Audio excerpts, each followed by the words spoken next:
Cumprimentamos a todos os telespectadores do programa Mensagem de Esperança, com a paz do Senhor. Bom dia para todos. Como sempre o fazemos, agradecemos a Deus por essa oportunidade, ao nosso pastor, à direção do programa, por esse momento concedido à Escola Bíblica Dominical. Hoje nós iremos abordar a nossa lição bíblica para o quarto trimestre de 2017, que fala sobre a obra da salvação. Jesus Cristo é o caminho, a verdade e a vida. Nessa lição nós encontramos 14 lições abordando temas variados sobre a salvação. Dentre eles a salvação pela graça, a salvação pela fé e a salvação para todos os homens. Paralelamente à lição, nós temos o livro de apoio que contém um comentário mais aprofundado com subsídios ainda mais abrangentes, e este livro é muito útil, não somente para os professores, mas para todos aqueles que fazem a nossa escola dominical. A nossa lição de hoje, dentro do tema A Obra da Salvação, que nada mais é do que o plano de Deus estabelecido para resgatar, para salvar, para libertar o homem, para conduzir o homem em segurança, é um plano de redenção. É um plano completo de salvação e nessa lição nós não podemos abordar esse plano.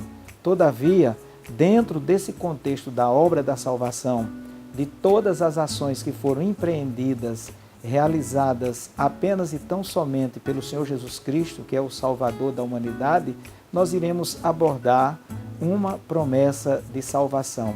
E essa promessa de salvação se apresenta na Bíblia e ela é chamada pelos eruditos de proto-evangelho. O que significa proto-evangelho? Significa primeiro evangelho, ou seja, querigma, a proclamação do primeiro evangelho, que está no texto de Gênesis, capítulo 3 e o versículo 15, que diz: "E porei inimizade entre ti e a mulher, e entre a tua semente e a sua semente.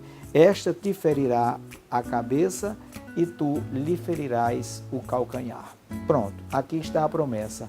O máximo que o inimigo pôde fazer com o seu projeto de destruir o homem, de trazer uma tragédia espiritual, como também física, a vida do homem, é alcançar o calcanhar, falando de uma ferida que pode ser curada. Mas a semente da mulher, Jesus Cristo, o Salvador de todos os homens, a primeira promessa, nessa promessa de salvação, diz que ele feriria a cabeça de Satanás. E ferir a cabeça tem uma conotação muito profunda. Por exemplo, ferir a cabeça. Geralmente um trauma em cabeça fica mais difícil de se curar.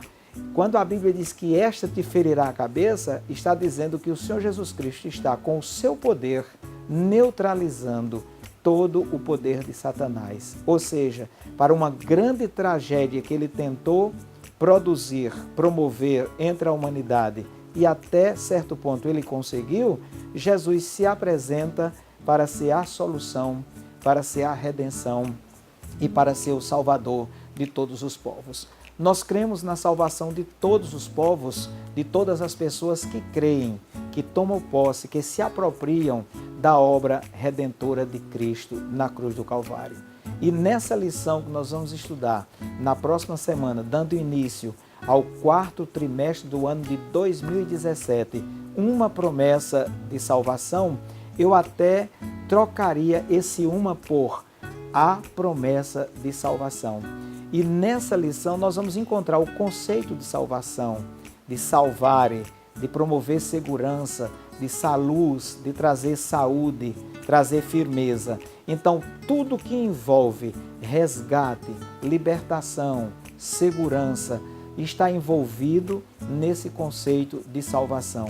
Já no grego, nós vamos encontrar no conceito de salvação uma palavra chamada soter, que é derivada de soteria ou sotéria, e isso quer dizer também libertação, quer dizer salvação, ou seja, a doutrina da salvação juntou soter com logia, formando uma palavra soteriologia. É um assunto profundo, é um assunto muito vasto, é um assunto dinâmico e é um assunto que todo cristão ele deve estudar para se firmar nele e consolidar na sua vida, no seu ser, esse conceito de salvação.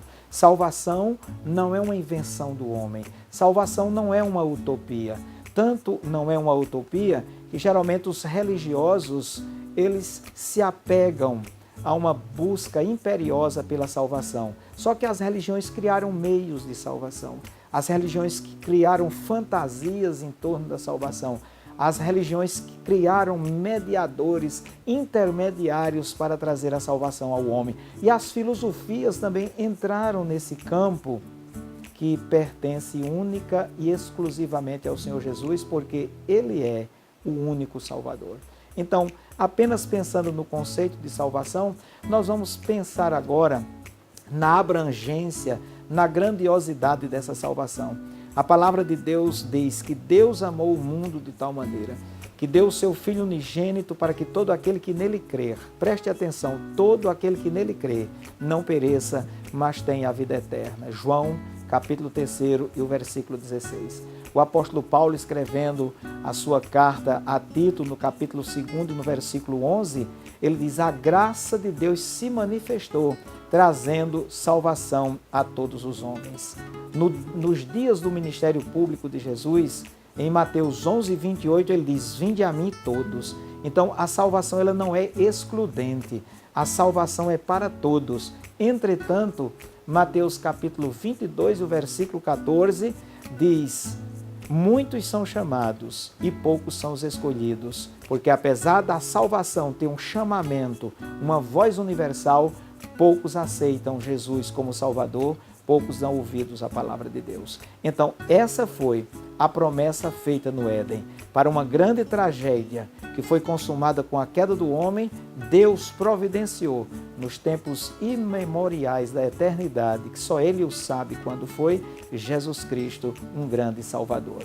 Para encerrar essa meditação, eu quero dizer para você que é salvo quem se apropria da obra realizada por Cristo Jesus na cruz do Calvário. Portanto, para um grande pecador, eis um grande Salvador, Jesus Cristo, Filho de Deus. Que Deus nos abençoe, frequente uma escola dominical e venha aprender conosco sobre esse tema tão interessante e indispensável a todos aqueles que querem uma vida eterna de paz, de alegria e de felicidade. Que Deus nos abençoe.